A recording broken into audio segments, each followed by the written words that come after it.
Many important take from local councillor in Dungannon, and I've been asked to welcome you all here to the opening event of the Charlie Donnelly School on this, the 80th anniversary of his death, fighting for the Spanish Republic in the Spanish Civil War.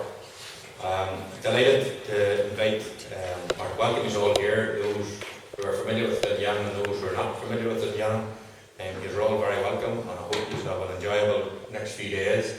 There's quite a bit of stuff to be getting into, and there's plenty of opportunities for people to get their teeth around the different issues around left-wing politics in modern day Ireland, but also going back to people like Charlie Donnelly and inspire them to go to Spain and fight for the Spanish people.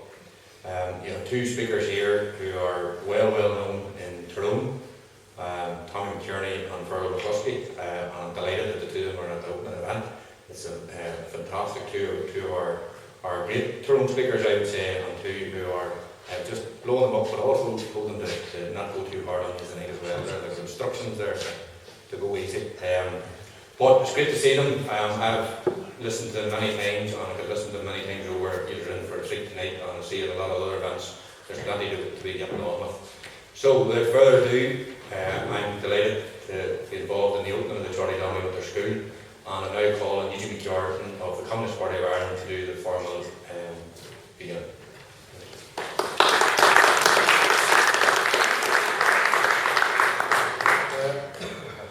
Good evening, dear friends, brothers and sisters, comrades. I was asked on behalf of the steering committee of the Tyrone Forum to say a few words to explain what the forum is about to those who don't know. It is an honour to be asked to say a few words at this opening of the Charlie Donnelly Winter School, sponsored by the Tyrone Social Republican Forum and the Friends of the International Brigade Ireland, Phoebe. The Tyrone Social Republican Forum was established in 2013. You have to shorten the name of it, it's getting very long these days. To provide a space for members of different political parties, socialists, republicans and trade unionists and individuals to come together to meet and to share experiences. The initial meeting took place in the headquarters of the Communist Party of Ireland in Dublin. It brought together a number of political parties, campaign groups, trade unionists and individuals who were deeply concerned by what was happening to our people on a daily basis. It was a period when we witnessed the massive corporate debt, banking debt imposed upon our people by the European Union. A debt that does not belong to us, nor were the people responsible for it. It is clear robbery of the people's wealth. A massive transfer of wealth upwards to the rich and powerful, and outwards to fill the coffers of the global banks and financial speculators. A period of mass immigration, where once again our towns and villages fall silent to the footsteps of our youth. A time when the external troika of the ECB, the EU and the IMF, and with the active collaboration of the internal troika of Fianna Fáil, Fine Gael and Labour, imposed a massive austerity programme on our people. While here in the north equally, the people are experiencing savage austerity, which is blighting the lives of tens of thousands of people, young and old. The old political and economic institutions imposed on this and our people over a century ago have clearly failed the people's needs. All our people have and continue to experience the pain, while the rich and powerful experience the gain of increased wealth and influence. The forum provides a space for open thinking, a place where people can speak freely, can listen to other voices. The forum gives people a space to discuss and debate and to change one's views if that is what is required. No one group controls or owns it. A place where you have the right to change your mind. The forum is a space where both individuals and organisations can benefit from and share education, leading to more informed, thereby more focused and effective action by every organisation. We want to build a new politics centred not on sectional advantage or electoralism or otherwise, but to fulfil what James Connolly pointed out, Ireland without its people means nothing to us. So politics without the people being central to everything is simply meaningless and just more of the same old Tweedledum and Tweedledee. We want to build a political movement where our people can intervene and decide on what matters, to intervene and effect change on issues that concerns each and one of us in our daily life and in our place of work. We need to encourage the spirit and self-sacrifice that but comrades like Ben Murray or Charlie Donnelly showed when they left our country to fight on the side of the Spanish people. It was not for money nor self-gain, but as servants of the people, in a great struggle to defeat fascism and to defend democracy and the Spanish working people. Today, we need to understand and learn from the past looking forward, not allow ourselves to be prisoners of the past. Our forum is making its own small contribution, but nevertheless important contribution, of lifting our people's vision of a possible better day. A better day achieved through more focused and strategic struggles. That tomorrow will be a better day if as the people see through the fog of deliberate confusion by those who now control our destiny. To see more clearly where our real interests lie, to see through the tinsel and the spibs and the chancers. Education is essential in achieving this, and that's what the Tyrone Forum, Social Republican Forum, is committed to aiding and supporting. So with those few words, I'd like to say to declare the winter school open, and looking forward to the two papers tonight. So with those few words, thank you for listening.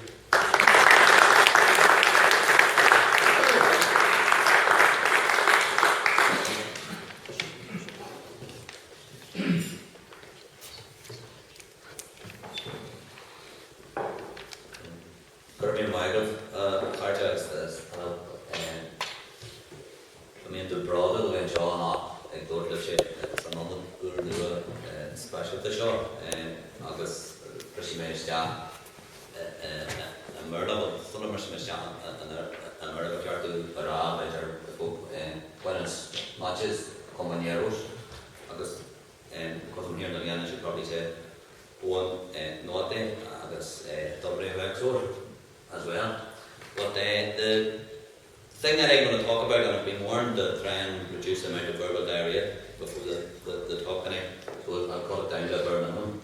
And I'll also, if you want to ask questions, I don't have a man flu, so you can ask me as many questions as you like after the talk, and I'll keep it brief. I'll also be mindful of the fact that talking about left republicanism in a room full of left republicans and socialists, I'm going to be talking about a different type of sectarianism tonight as well, so we'll keep it as brief as possible.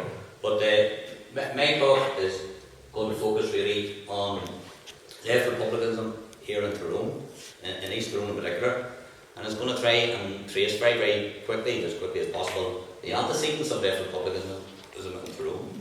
And sometimes the best way to try and explain what something is to very quickly say what it's not. So I'll talk very briefly about loyalist reaction in Tyrone. I'll talk about bourgeois nationalism, and in the context of this I'll be talking about constitutional nationalism and elements within republicanism to revert towards bourgeois nationalism. And bourgeois nationalism, for the uninitiated, in those days would be called Hibernianism. And Tommy will probably tell you what the modern day name for bourgeois nationalism is. I'll also talk a wee bit about the court enlightenment. And court enlightenment, in this respect, will be a brief description of the way that history is used as a means to try and subvert left republicanism in the present day, but also to try and underplay the popular agency of the working class people in Ireland throughout history, what E.P. Thompson would call the enormous condescension of posterity. The fact that the struggles of working people in Ireland and the struggles of working people in East Tyrone, and East Tyrone was by no means unique within Irish history, have essentially been airbrushed out of the historical record. And then I talk, and the majority of the talk actually will be on what the talk is actually meant to be about in the first place, which is left republicanism in East Tyrone. So I thought that the best way to try and start here was to talk about what is this left republicanism, and to talk about the tension within left republicanism.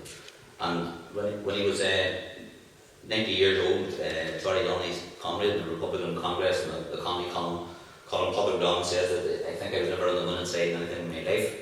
But he reflected back on his time at the time of the treaty debates, and he talked about the people who sided with the Republic, and he clearly felt that there was a tension between those who sided with the Republic from what he would call a sort of a very nationalist perspective, and those who sided with the Republic from a Republican socialist perspective. And he described people like Michael Conroy and Billy Pilkington and Tom Maguire, people he had a lot of respect for, as the kind of men who make murders, but I don't think they make revolutions.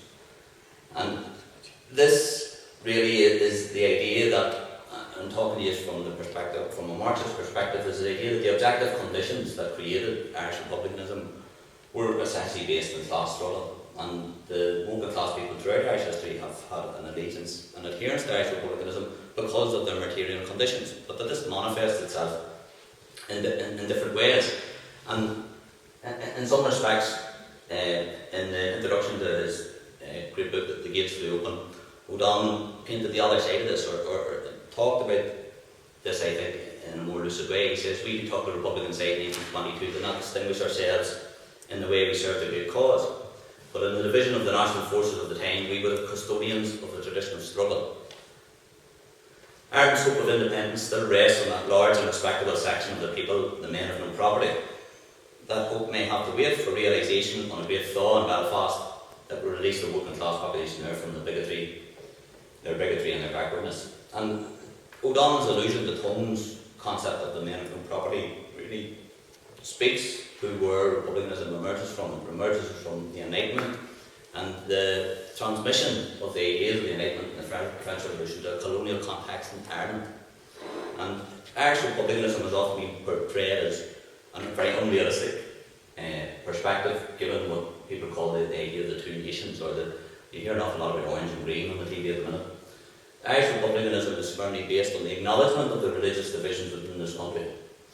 And it's an acknowledgement that Ireland was a colony, but that the only way to transcend these divisions is the transaction of these divisions to the creation of a new civic concept of the nation, of what it is to be Irish. And it's a civic concept based on the rights, universal rights of the French Revolution of freedom, liberty, equality and fraternity. So, my argument would be, and I'm sure many people in the room would agree with it, is that, if we want to try and tackle sectarianism within Ireland, then it has to be done in terms of the elevation and transcension of these divisions in terms of religion, and a more progressive and equitable future on the whole island. Now, the problem with this, I would suggest, is that the way that politics has been engineered, and I use engineered quite deliberately here, is to try and present this very Republican idea as either completely unrealistic or a fraud, basically a veiled type of very irredentist Irish nationalism. And that goes back to the way that the current political institutions in this country, and particularly the partition north, are based on the principle of consent. And I think that Irish republicanism and Irish republican socialism, by extension, have to try and challenge the idea of the principle of consent, that there are two nations in Ireland. And if we go back to the United Irishmen and we looked at what they talked about, we talked about the Republican ethic, and Tom Paine spoke with us at the time, is that each generation gets to make its own social contract, that these divisions that were in Ireland between orange and green are not immutable, they're not permanent, there are great examples of our history of cooperation across the religious divide. And the United Irishmen said himself, McCracken himself, before the Battle of Antrim, of course, says that the rich always betray the poor, but he went on and he talked about republicanism. He says, are we forever to walk like beasts of prey over the fields which these ancestors stained with blood? And if you hear any of the current election rhetoric, you'll see that some people are quite content on beating the drum and talking about past divisions. Now, in Tyrone, this found voice within a unity between dissenters and Catholics, and there was a fellow called John Cashel, who was a watchmaker from Mahonaclyde, and he described this unity as based on liberty and equality. And the flip side of this tradition in the East Tyrone area was summed up by Thomas Knox, who was the first Earl of Glenfordy, who described the alliance between the aristocracy, the Protestant ascendancy, and a newly created organisation called the Orange Order. The Orange Order, who in a private letter he described as licentious Orangemen, who I would normally have nothing to do with, but I'm now prepared to work with for the preservation of our lives and properties. So, the current notion that you're able to try and transcend or overcome sectarianism by engagement within institutions that are firmly based on sectarianism, or the idea that the Orange State is somehow changed in its sectarian character because it's now the Orange and Green State, seems to me sort of counterintuitive. and that there needs to be some sort of reversion back to the founding principles of Irish republicanism. And the founding principles of Irish republicanism are quite clear in that there are no two nations in Ireland, that republicanism is about the creation of a civic nation based on republican concepts, and as Republican socialists, obviously, we probably are the inheritors of the most progressive aspect of the French Revolution and the revolutionary tradition. So I side very much with what Connolly said in his court march. He says that the British government has no right in Ireland, never had any right in Ireland, and never can have any right in Ireland, and furthermore the British rule constituted a usurpation and a crime against human progress. And Connolly's great dispute with William Walker led to perhaps a crystallisation of two traditions within the Irish left, what I would call a labour of aristocracy model or an imperial socialist position, and also then a radical left republican tradition. And to finish this idea about leading yourself down a cul-de-sac, which essentially is what some people from the Republican movement, I would argue, have done in terms of their acceptance of this idea of the principle of consent and the idea of two nations. Connolly in 1914 was under no doubt that loyalism was a form of reaction, that it was backed by the most reactionary elements within the British Empire and the British establishment. And he says that but as no good can come of blaming it, that's the loyalist working class, he said, so also no good but infinite evil can come of throttling to it. So to overcome reaction and anti-progressive elements within Irish society, it's no good playing footsie with those elements. It's no good coming to some sort of accommodation with them. I think they need to be challenged. And a more progressive and a republican alternative needs to be presented to the Irish people. And a republican socialist alternative at that. So that's the Connolly quote. So what do I mean, and what did Connolly mean about a crime against human progress? The crime against human progress idea is that there are trends, people who claim to be off the left, who attempt to portray Republican socialism as atavistic, as obscurant, as a very anti-progressive and narrow nationalistic perspective. But if we look at the chief theoreticians of the left, Marx and Engels, they were under no doubt that the Irish Republican struggle, or the struggle for Irish national independence, was in and of itself a class struggle. And Engels very famously said that there are two nations in the world that should achieve national liberation before they achieve social revolution, as Ireland and Poland. And Engels, as a young man here, said Ireland too was a colony, and in it was not a trace of the English citizens' so-called freedom. In no other country have I seen so many gendarmes or policemen. Marx himself described the famine as a fiendish war of extermination, and it was at the time of the Fenians when perhaps both Marx and Engels achieved a very mature appreciation of the Irish struggle. And again, the reason why I've included this quote in a letter from Marx to Engels after the execution of Alan Norton and Bryan and the Manchester murders is that Jenny's daughter goes in black since the Manchester execution and wears her Polish cross on a green ribbon. A strange sort of a type of symbolism for an atheist. But what was meant by that was it was a display of solidarity with the national liberation struggles in both Poland and in Ireland. And there was an appreciation from both Marx and Engels that Fenianism in and of itself was the expression of class struggle in Ireland, and perhaps the most progressive element of that class struggle. Engels replies, obviously, because he was married to an Irish woman, that he need not tell you that green is the principal colour, black is the principal colour of my house as well.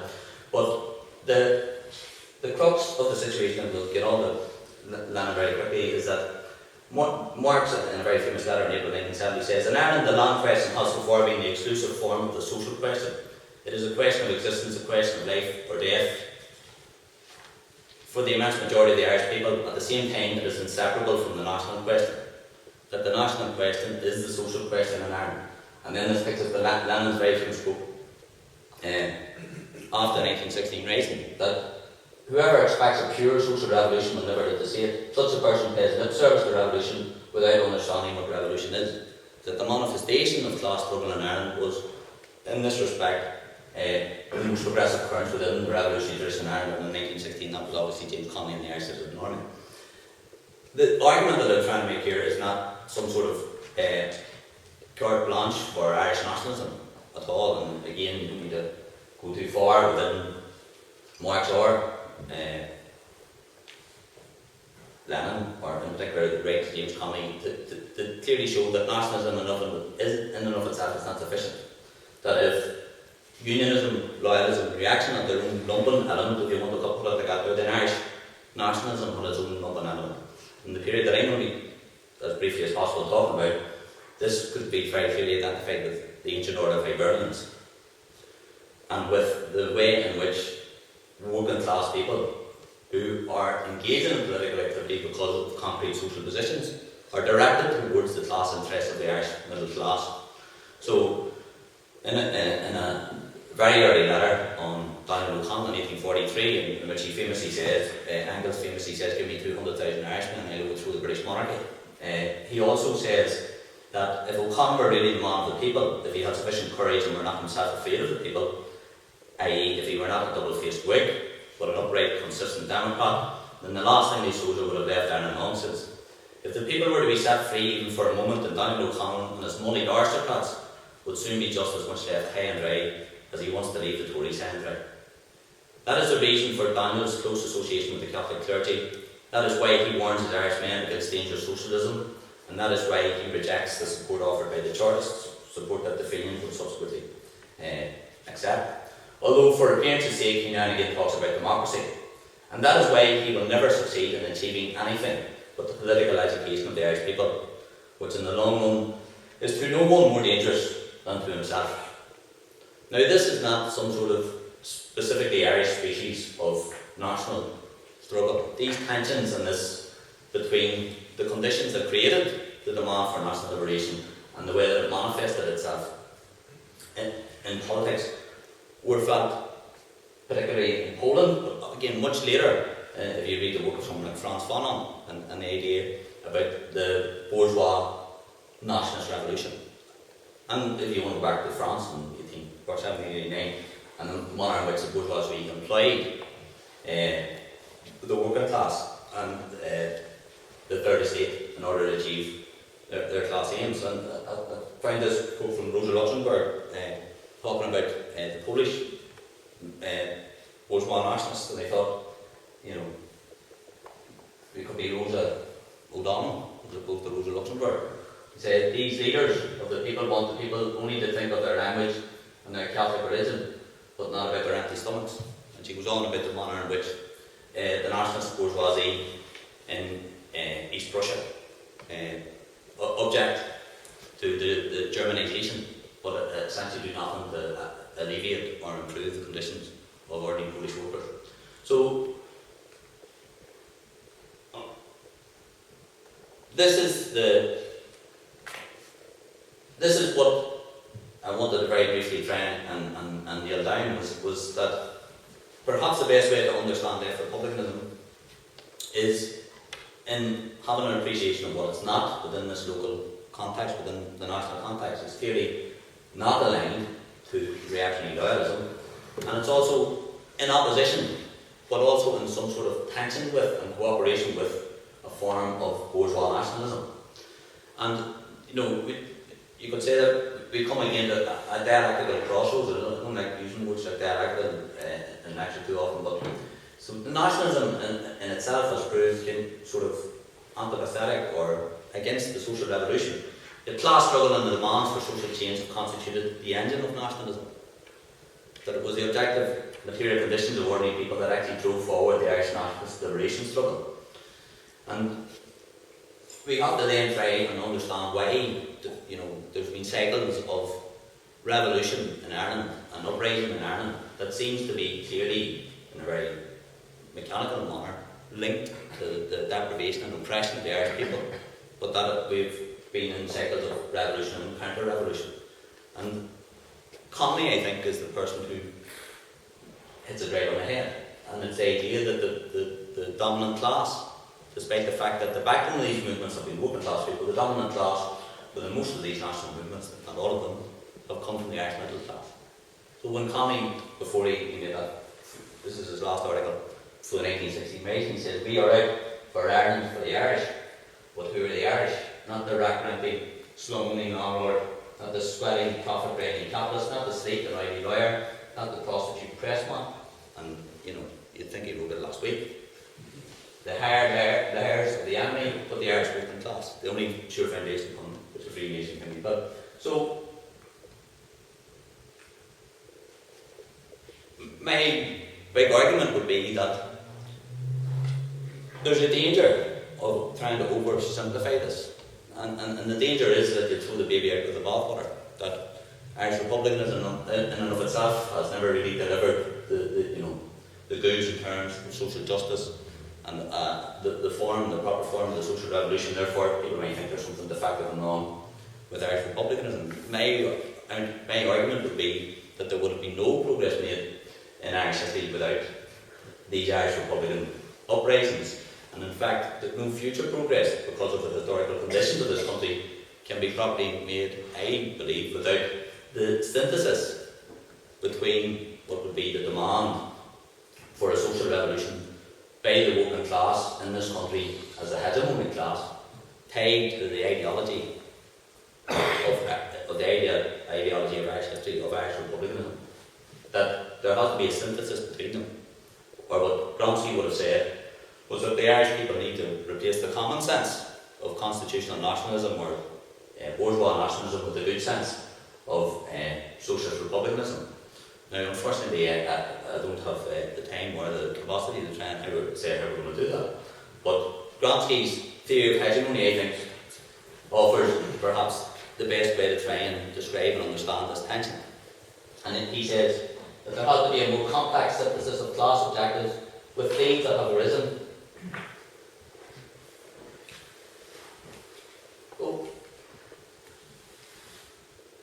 Out of the original and unique history of each country, only when hegemonic interests are welded to the national popular will can the ideas and aims of the revolutionary class become deeply rooted among the people. So the idea here is that you can't sort of superimpose socialism from outside into Ireland was in what George Rooney would call a derived type of ideology, and ideology in this idea being the way that people understand the word. But there has to be a synthesis between what popular struggle has meant in Ireland and where, as socialists and Irish Republican socialists, we want to take it. And I think that's why and where Gramsci's theory of hegemony probably offers what we were talking about in terms of education and understanding. Now, again, the best way to perhaps try and talk about this is to look at the example of history in Tyrone. But before I do that, as an historian, it would be amiss of me not to try and attack some other historians. So, and the way that Irish history is, the predominant manner in which Irish history is presented in the universities. And I've called this the Court Enlightenment, which is a concept that goes back right to someone like John Locke's treatment of Ireland. Is the idea that the people who hold power and the people who actually enact the oppression criticise the oppressed because of the lack of their enlightened ideas and their civility and progress. It's and this is also another reason why I think this sort of, you could call it alliance or Northern Ireland Office Party talk about, orange and green and everybody just getting on and wouldn't this be a good place, doesn't work. The idea that some sort of solution here based on the existing 6 counties ignores the historical record and historical agency of the British state in Ireland. And they're trying to do their best, but forget about Irish history. And Chomsky has a great line. He says, those that hold the clubs are very keen that the oppressed forget about history. Those who are beaten by them, would need to remember the past.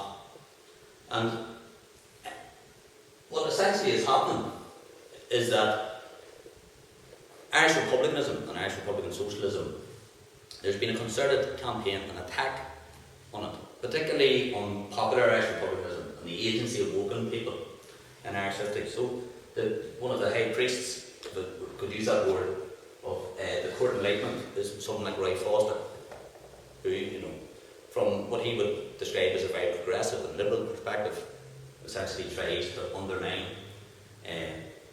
the impulses for significant social change during the Irish Revolutionary period. Someone else, like the late Peter Hart, very famously said in his book, The Red War, that there was no social revolution in Ireland. There was not even a prospect of a social revolution in Ireland between 1916 and 1923. So this idea that not only did it not happen, but it was never going to happen. And the next sentence is, and it never should happen.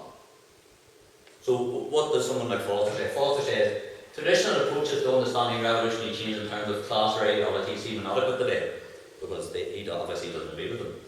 We search now instead to seek clarification through themes of paradox and nuance. Nice, woolly, generalised words that don't really mean anything. A good way of talking about a lot of this work would be, polished turds. So, what is history written? History is written, and the type of history that I try and write very much comes from the idea, the history from below, the perspective of English Marxist historians like E.B. Thompson, or great Irish historians like Feargal Campbell, Jim Smith. And it's the idea that we have to guard against the way that the establishment applies history to negate the strength of popular mobilisation. And Thompson says that this is because the source base, be it primary sources from the time or secondary sources, are written by the articulate minority. The people in history who have the leisure and the resources to sit down every night and write what they thought and send letters, or people who were employed by the state to sit down and write things.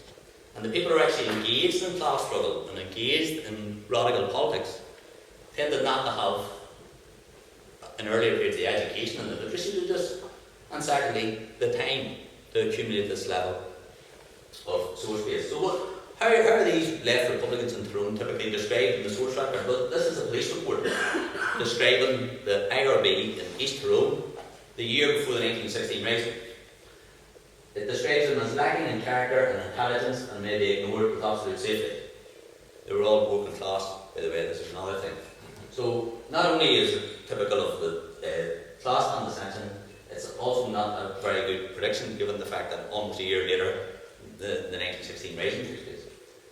But this feeds into the way that history is written in this period, and I haven't strayed too far from the time yet, and I will get it finished. So, this feeds into, this very same police report is used by an historian called Matthew Kelly, and he says, marginal concern at the rate of Catholic enlistment can have been little enhanced by 16 men in a field, stamping their feet, rubbing their hands, and with frosty breath, plotting revolution.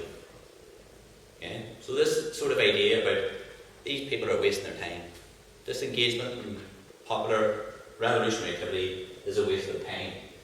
This is quite interesting because the field in question was in Killybrack.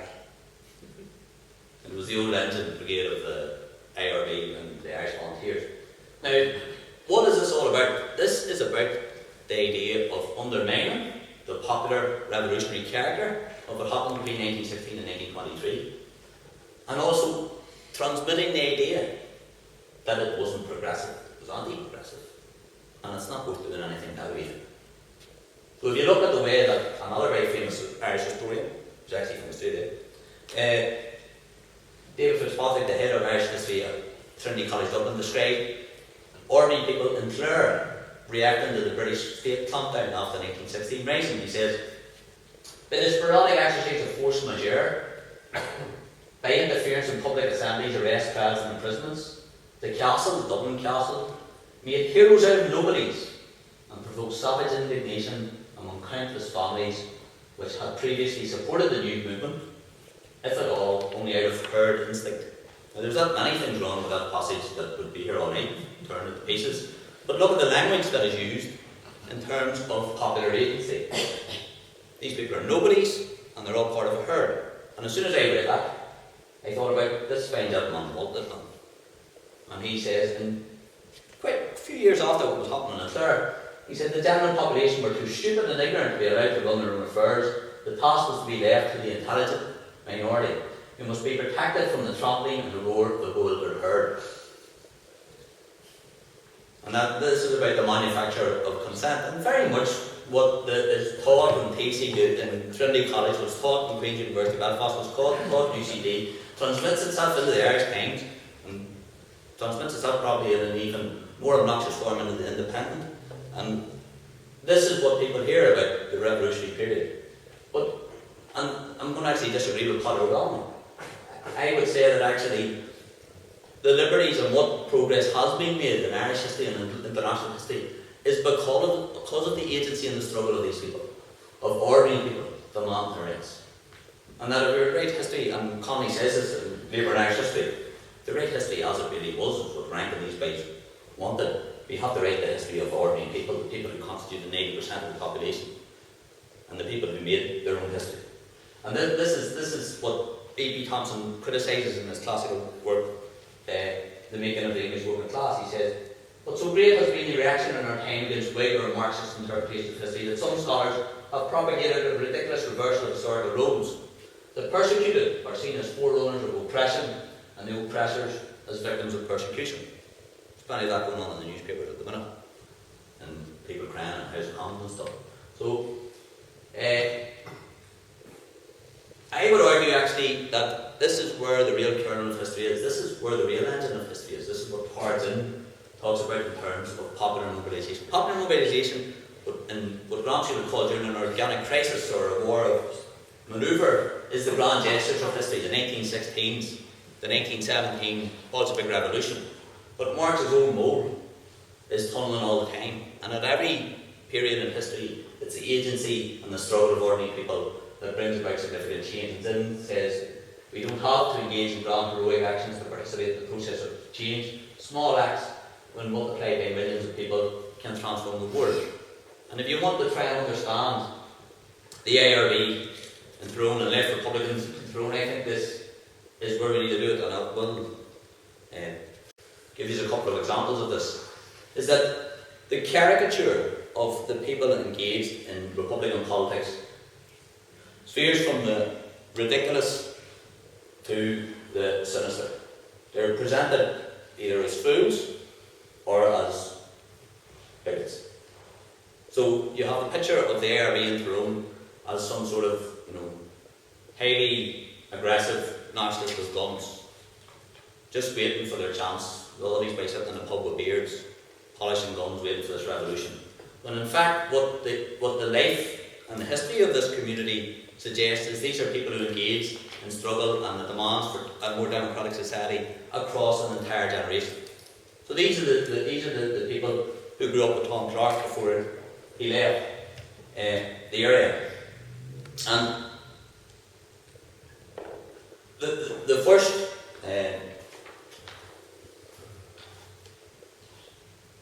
quote comes from Hugh Burney, who was an associate of Tom Clark. He was the deputy head of the Fenians in Dungannon. And he addressed the local Fosters in January 1898. He said that he was proud they were all sons of the tide, and that it displeased whom it may, the working class must have the right to manage their own affairs. He said all Irishmen in sympathy with the commemoration of the 1798 movement, irrespective of the altar which they need, would be welcome to join.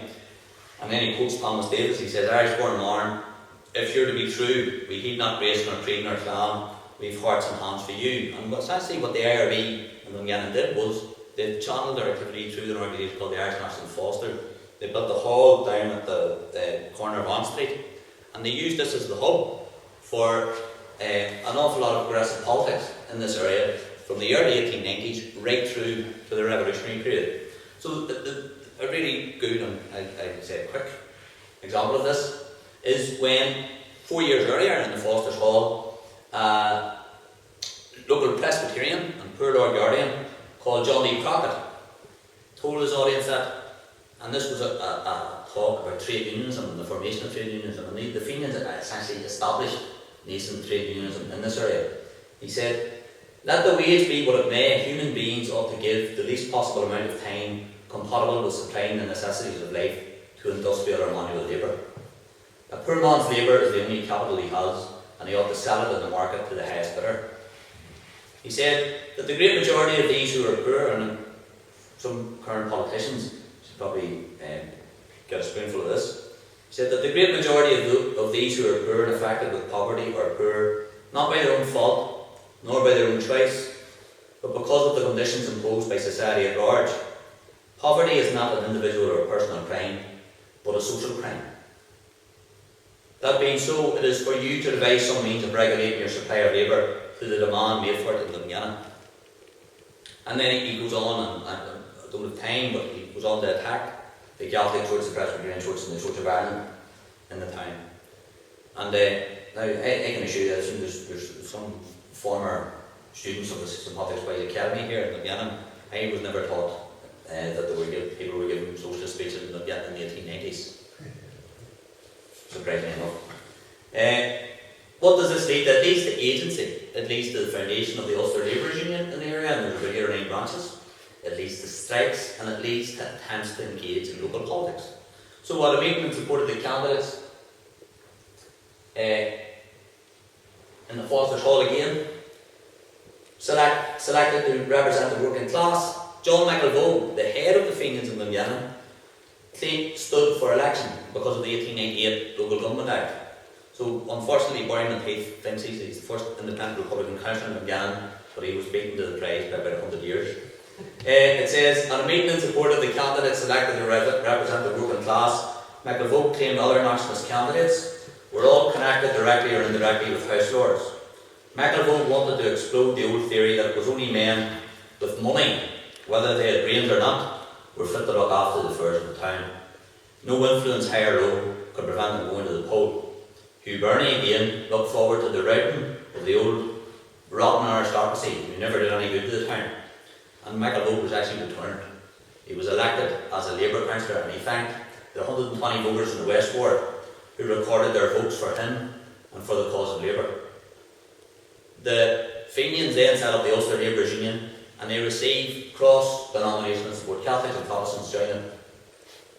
This is an example of a strike in 1888 at the Congo coal mine, which again is just beside Killybrackie, just out from Killybrackie, and it was one of the proudest, proudest I would use, moments of my life whenever I took the court proceedings of this to my grandmother and showed her that her father was got a month's hard labour for beating up a strikebreaker in Congo coal mine.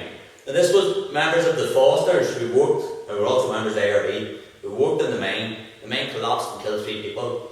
They demanded that they improve safety, refused to improve the safety, and they went on strike. They formed a picket. And the police again were obviously used to try and help the black guys get into work. But the point here is this, is that the antecedents of what happens during the Irish Revolution are from the same people who have been struggling in terms of the national question, but as Mark said, the national question in Ireland is the social question. These same people are the people who are engaged in the Irish Volunteers and the Irish Republican Brotherhood in 1916. These are also the same people who engage in a wave of industrial action after 1918. And they engage after 1918 because the conditions are right for such activity. And there's a wave of strikes in Tyrone, in East Tyrone, and these strikes cut across, again, to use the rhetoric of Naomi Long, this terrible orange and green divide. So, the first thing that happens is in 1917 in Killeen, I would suggest, is sort of like the East Tyrone version of the Ruhr. It's heavily industrial and very militant. So, I may be overrating and putting a wee bit. So there was a strike in their own spinning mill in Killeen between July and November 1917, and it began on the issue of pay. The workers should be paid recognised wage, same rate as the Flax Spinners Association for the district. Okay? They gain that, and then their next demand, and I'll not tell you who the employer is in this picture because I'm sure you should work out who he is. Where 3 non-union workers were taken on and the other workers went out on strike, with the result that the non-union workers joined the union, so then they achieved a close shop. And this was all done by what was called the Workers' Union, which was a Connaid union from Belfast, led by Sam Kyle, Dawson Gordon, and other Protestants. Kyle and Gordon both were elected to Belfast City Council. Gordon was the president of the Belfast Trade Council in 1920, and they were elected, Sam Kyle, a Connaid socialist, top the pole in the Shankill Road.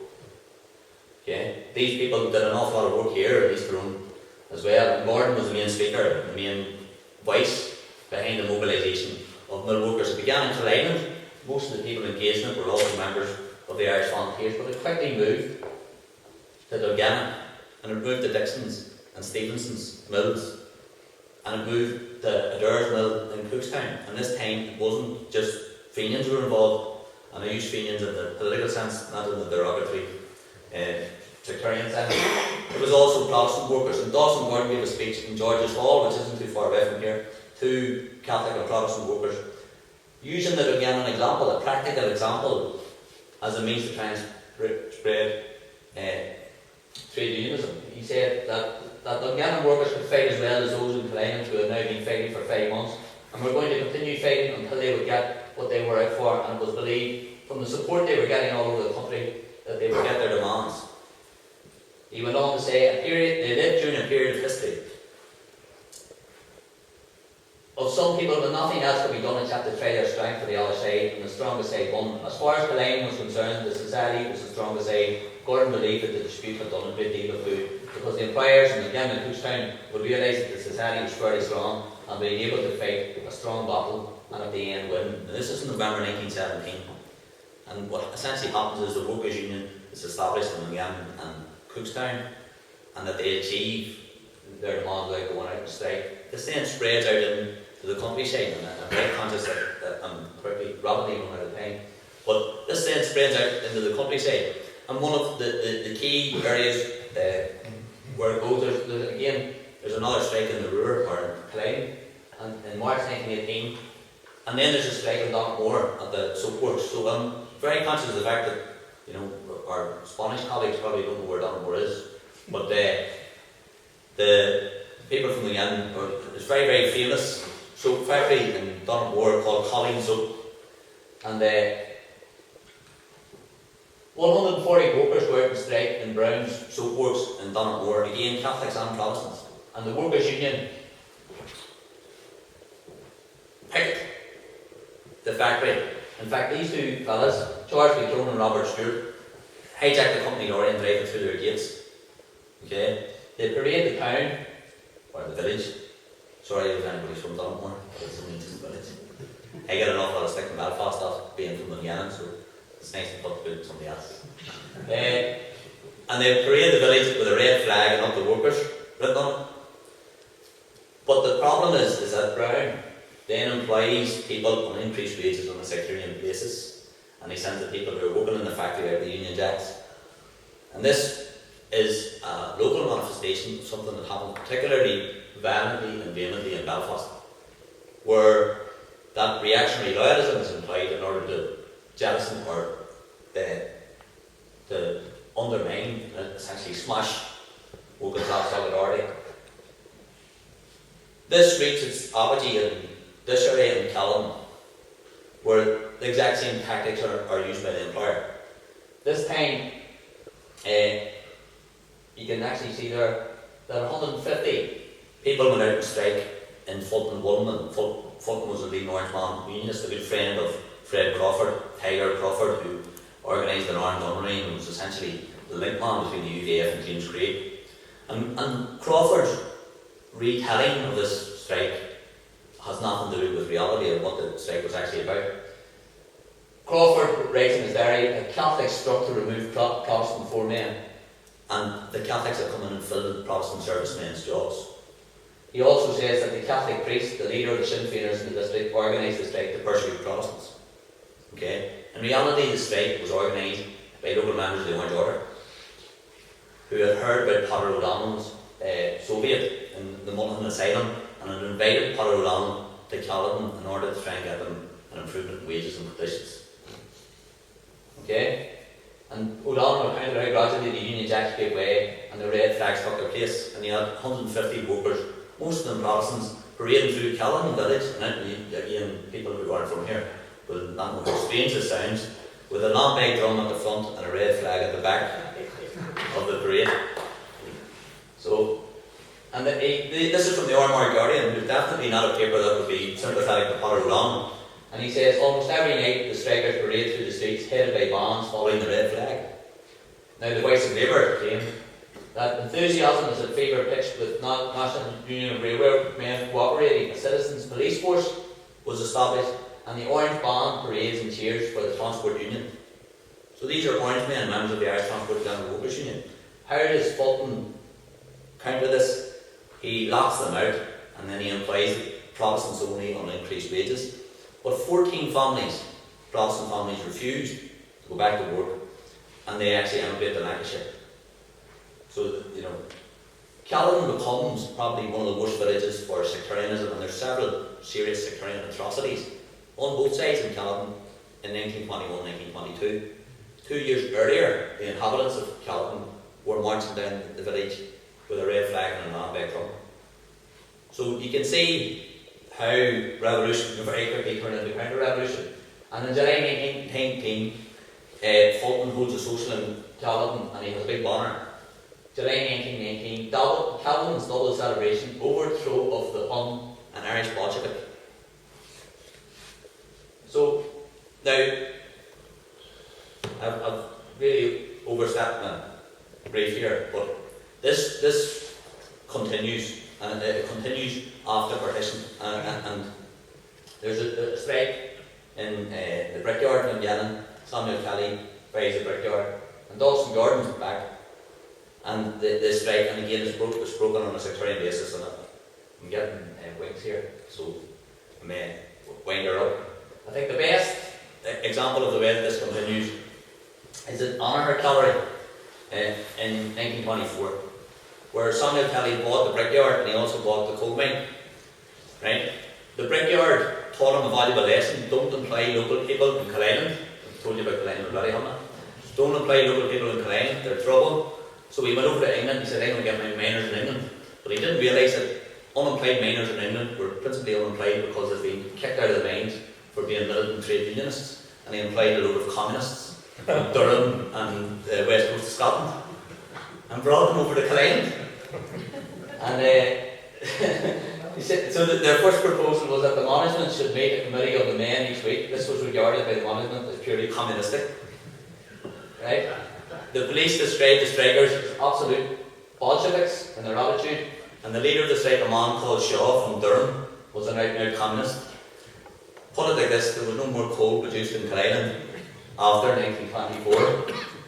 Samuel Kelly had enough of it, and he closed the mine down. So I'm actually finished now. But what the serious aspect of this point is that, and as I say, before I did any research on this, my picture of Tyrone and the Irish Revolutionary period in Tyrone was very much based by the impressions that were presented to me in the school and what I got elsewhere. It was only when I actually looked at the amount of working class agency and the idea that these concepts of orange and green and blocks are not immutable, that there are actually examples in this area where working class people came together and cooperated, but it was a heavy hand, not just of loyalist reaction, but of nationalist, of bourgeois nationalism as well, who played their part in undermining local trade unionism and local republicanism. That there is a legacy there is something that Gramsci would talk about in terms of the national popular will. There is a fine tradition in this area and across this country of working people trying to create a better society. A better society. These people were dedicated to solidarity and mutual aid. They were defeated mostly by force, but the battle is far from over, despite setbacks, often violent repression, and massive efforts to instill the divine maxim.